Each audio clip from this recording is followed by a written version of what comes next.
तो चलिए बिना वक्त गंवाए आज के इस विश्लेषण की शुरुआत करते हैं। आज हम कोई हवाई बातें नहीं करेंगे, बल्कि ठोस डेटा के जरिए समझेंगे कि कैसे आर्टिफिशियल इंटेलिजेंस यानी एआई असल में भारत की अर्थव्यवस्था, हमारी खेती किसानी और लेबर मार्केट की पूरी तस्वीर को ग्राउंड लेवल पर बदल रहा है।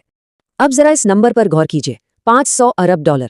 ये कोई छोटा मोटा अमाउंट नहीं है। अनुमान है कि साल 2025 तक एआई भारत की जीडीपी में इतना भारी भरकम योगदान देने वाला है। इसका सीधा सा मतलब है कि एआई अब सिर्फ एक फैंसी टूल नहीं रहा, बल्कि ये एक बहुत बड़ा इकोनॉमिक इंजन बन चुका है, जो हमारी नेशनल ग्रोथ को एक नई दिशा दे रहा है। इस बड़े शिफ्ट को अच्छे से डिकोड करने के लिए हम अपनी इस चर्चा में मैक्रो इकोनॉमिक्स, खेती में आ रहे नए बदलावों, जॉब मार्केट की उथल-पुथल, सिस्टम में छिपे एआई के पूर्वाग्रहों और अंत में प्रोडक्टिविटी पैराडॉक्स जैसे अहम पड़ावों से गुजरेंगे। तो चलिए सबसे पहले बात करते हैं इस $500 अरब के इकोनॉमिक इंजन की, जो हमारी नेशनल ग्रोथ की रफ्तार बढ़ा रहा है। अगर हम बड़ी तस्वीर देखें तो एआई अब विकास के लिए एक क्रिटिकल कैटलिस्ट बन गया है। नीति आयोग के अनुमानों की ही बात करें तो उनका मानना है कि भारत का जो 8% जीडीपी ग्रोथ का एक बेहद महत्वाकांक्षी लक्ष्य है ना, उसे हासिल करने के लिए एआई से मिलने वाली प्रोडक्टिविटी एक जरूरी ईंधन का काम करेगी। और इसका असर अलग अलग सेक्टर्स में बिल्कुल साफ दिखने लगा है। सबसे हैरान करने वाला बदलाव फार्मा या दवा उद्योग में है।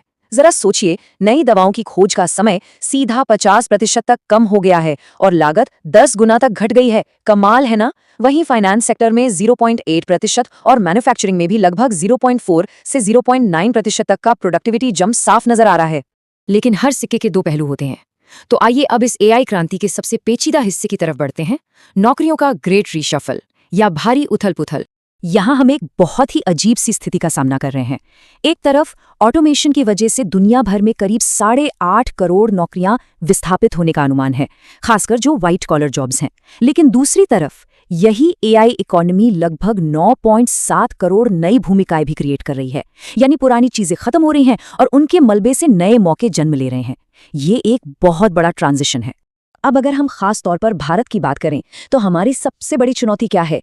हमारा विशाल अनौपचारिक या इनफॉर्मल सेक्टर।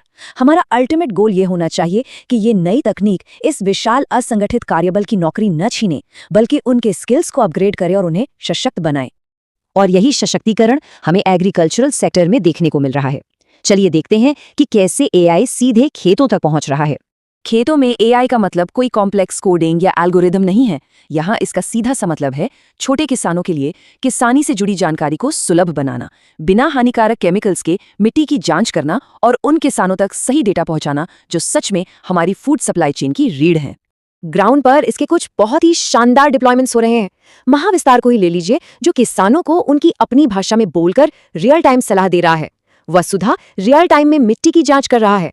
और आंध्र प्रदेश में फील्ड वाइज जैसी डिजिटल गवर्नेंस प्रणाली है, जिसने सरकारी प्रक्रियाओं को एकदम पारदर्शी बना दिया है।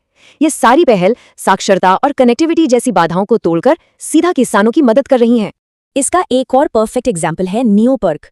ये एक ऐसा पोर्टेबल एआई टूल है जो बिना किसी खतरनाक केमिकल के तुरंत मिट्टी की उर्वरता बता देता है। अब किसानों को अपनी मिट्टी की जांच के लिए हफ्तों तक बड़े लैब्स की रिपोर्ट का इंतजार नहीं करना पड़ता। ये नेशनल स्केल पर सच में एक बहुत बड़ा गेम चेंजर है।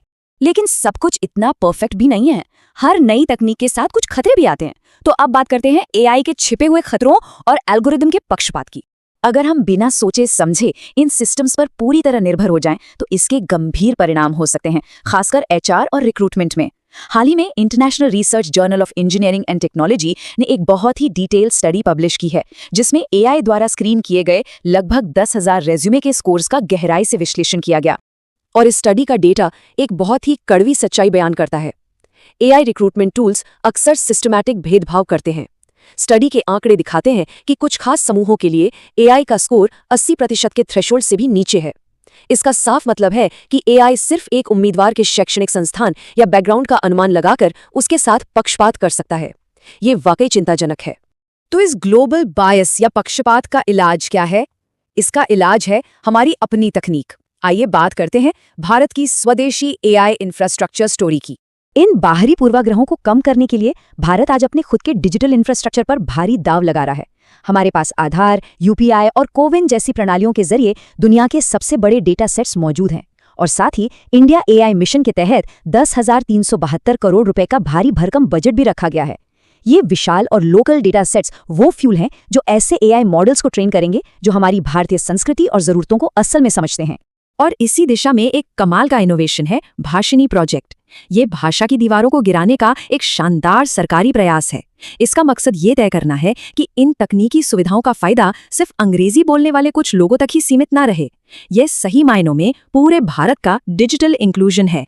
लेकिन इतनी मजबूत नींव होने के बावजूद हमारे सामने एक बहुत बड़ी रुकावट है, जिसे हम प्रोडक्टिविटी पैराडॉक्स कहते हैं। चलिए इसे समझते हैं।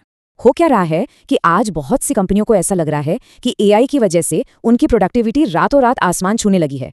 लेकिन जब बात एक्चुअल रेवेन्यू या कमाई के आंकड़ों की आती है तो वहां एक बहुत बड़ा गैप या देरी देखने को मिलती है। वैसे इतिहास गवाह है कि हर बड़ी तकनीक के साथ शुरुआत में ऐसा ही हुआ है। पूरा आर्थिक फायदा जमीन पर दिखने में थोड़ा वक्त लगता है। इसके अलावा भारत के सामने एक और बड़ी जमीनी चुनौती है कंप्यूट पावर की भारी कमी। आप जानकर हैरान रह जाएंगे कि पूरी दुनिया के केवल 3% डेटा सेंटर ही भारत में हैं, जबकि बाकी 97% दुनिया के दूसरे हिस्सों में हैं। अब जाहिर है, जब तक हमारे पास अपना मजबूत इंफ्रास्ट्रक्चर नहीं होगा, तब तक हम इस तकनीक को तुरंत बड़े पैमाने पर स्केल करने में संघर्ष ही करेंगे। खैर, जैसे जैसे हम आज के इस विश्लेषण के अंत तक पहुंचते हैं, हमारे सामने एक बहुत ही अहम सवाल खड़ा होता है। इस डेटा से चलने वाले भविष्य की असली लगाम आखिर किसके हाथों में होगी? क्या हमारे ये स्वदेशी प्रयास और लोकल इंफ्रास्ट्रक्चर इस तेजी से बदलती ऑटोमेटेड दुनिया में हमारी डिजिटल संप्रभुता बनाए रखने के लिए काफी होंगे? ये एक ऐसा सवाल है जिस पर हम सबको आज ही गंभीरता से सोचने की जरूरत है।